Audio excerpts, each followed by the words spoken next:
O Antigo Testamento, a gente pensa logo em um livro religioso, né? Mas olha, ele é muito mais do que isso. É a crônica da formação de um povo todo. Uma jornada, sabe, cheia de promessas, de provações, de poder, que não só moldou uma nação, mas de certa forma o curso da nossa história. Então, bora mergulhar nisso para entender como tudo aconteceu. Então, a grande pergunta que vai guiar a nossa conversa aqui é: como? Como que uma coleção de textos super antigos conseguiu fazer mais do que só contar a história de uma civilização? Como é que esses escritos realmente moldaram a identidade desse povo e, de quebra, influenciaram o mundo por milênios? Essa é a questão que a gente vai tentar desvendar. E para começar, a gente precisa se situar, né? O nosso palco é esse aí, o Antigo Oriente Próximo. E olha, isso aqui não é só um mapa. Pensa nesse lugar como um verdadeiro berço de impérios, um campo de batalha de culturas, um caldeirão mesmo, borbulhando com rios, desertos e cidades antigas. Exatamente aqui que a história desse povo começa a ser escrita, a ser forjada. Beleza, vamos começar pelo começo, claro. A nossa primeira parte é sobre as origens. A história começa bem ampla, sabe? Falando de toda a humanidade. Mas rapidinho o foco vai fechando, afunilando, até chegar em uma única família. E numa promessa que ia mudar o destino deles para sempre. A narrativa parte de um ponto bem conhecido para explicar por que existem tantos povos e línguas diferentes, a história da Torre de Babel. A ideia era a seguinte: a humanidade, toda unida, resolve construir uma torre para chegar até o céu. Essa ambição acaba levando à confusão das línguas e todo mundo se espalha. E é essa dispersão que prepara o terreno, sabe? Cria o cenário perfeito para que um povo específico seja escolhido no meio de todas essas nações. E aí, no meio dessa humanidade toda espalhada, é como se a câmera desse um zoom e focasse em uma única pessoa, Abrão. Ele recebe um chamado, uma ordem, para largar tudo para trás e ir para uma terra que ele nem conhecia. É uma mudança de escala gigante, né? A gente sai da história de todo mundo para acompanhar a jornada de um cara só. Uma jornada que vai dar início à linhagem de uma nação inteira. Essa promessa, então, passa de geração em geração e chega no neto de Abrão, Jacó. Essa citação que a gente vê aí mostra o quanto ele era ligado à sua herança. Mas o grande ponto de virada na vida dele é uma luta bem misteriosa. E depois disso, o nome dele muda. Ele passa a se chamar Israel, que significa algo como aquele que luta com Deus. Pensa na força disso. É um momento chave, porque o nome de uma única pessoa vira o nome de uma nação inteira. Ok, vamos para a segunda parte. O Êxodo. Se antes a gente estava falando de uma família, agora a história cresce, e muito. Vira a jornada épica de uma nação. A narrativa leva a gente lá para o Egito, onde os descendentes de Israel, que já são um povo bem numeroso, acabam virando escravos. E é aqui que o palco está sendo montado para o evento que vai definir a identidade desse povo para sempre. Então o cenário agora é pesado, é de opressão total. O povo de Israel é escravo no Egito. E essa passagem do livro de Êxodo mostra bem a tensão da história. De um lado, o sofrimento de um povo inteiro. Do outro, a lembrança de uma promessa antiga. É esse choque que vai servir de gatilho, sabe? Para uma intervenção divina e para a jornada em busca da liberdade. Só que a liberdade não é um ponto de chegada, né? É um caminho a ser percorrido. A fuga do Egito joga esse povo numa peregrinação longa, por um deserto que não perdoa. E esse lugar hostil acaba virando uma espécie de forno.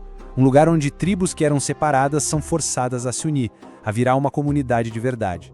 Ali eles aprendem a depender uns dos outros e a seguir um líder. E aí vem o clímax da fuga. Imagina a cena. Eles estão encurralados, com o mar na frente e o exército do faraó vindo com tudo atrás. Parecia o fim. E aí que o impossível acontece. A história conta que o mar se abre, o povo passa e depois as águas se fecham bem em cima dos soldados egípcios. É o ato final, o milagre que carimba a liberdade deles e quebra de vez o poder do Egito. Muito bem, chegamos na terceira parte, a lei. Porque, vamos combinar, uma coisa é se ver livre da escravidão, outra, bem diferente, é construir uma sociedade justa do zero. É disso que a gente vai falar agora. Sobre o código de leis que virou a base, o alicerce a essa nova nação e que governava absolutamente tudo, desde a justiça social até o jeito de praticar a religião. Para construir uma sociedade, primeiro você precisa definir o que é importante, quais são os valores, certo? E um princípio central da nova lei era deixar bem clara a diferença no valor da vida. Olha só, se alguém matasse um animal, era uma questão de propriedade, a pessoa tinha que restituir. Mas a vida humana era sagrada. Tirar uma vida era o crime mais grave de todos. E agora a gente chega numa das leis mais famosas e talvez mais mal interpretadas de todas, o tal do olho por olho. Muita gente acha que isso é um convite à vingança, mas na verdade era o contrário. Para aquela época, era um princípio legal super avançado. A ideia não era incentivar a vingança, mas sim limitá-la. Garantir que a punição fosse exatamente do tamanho do crime e não maior, para evitar aqueles ciclos de violência que não acabam nunca. E olha, as leis não falavam só de punição, não. Elas eram, na verdade, um projeto completo para uma sociedade que se queria ideal. Tinha a lei para proteger as pessoas, tipo a libertação de servos depois de um tempo. Tinha a lei para regular a economia, proibindo juros abusivos. E tinha a lei até para detalhe religioso, como essa de que o altar a Deus não podia ser feito com pedras cortadas por ferramenta. Quarta parte da nossa jornada, os reis. Bom, com as leis já estabelecidas servindo de base, a nação começa a se fortalecer, a se consolidar. E o próximo passo é evoluir para uma monarquia. Essa é uma era de poder centralizado, sabe, de guerras para expandir o território e da construção de um templo gigantesco para ser o centro da vida religiosa de todo o mundo.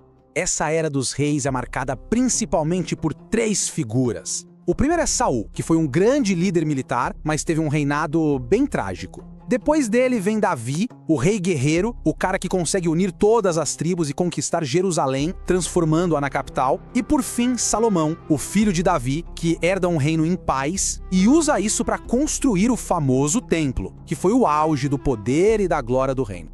E essa imagem aqui mostra bem essa transição de uma geração para outra, de pai para filho. De um lado a gente tem as colinas áridas, o cenário das batalhas de Davi para construir um reino. Do outro, o esplendor do Templo de Salomão. Esse templo simboliza tudo aquilo que as guerras de Davi tornaram possível: a paz, a prosperidade, um centro religioso para todos. Basicamente, a guerra abriu caminho para a adoração.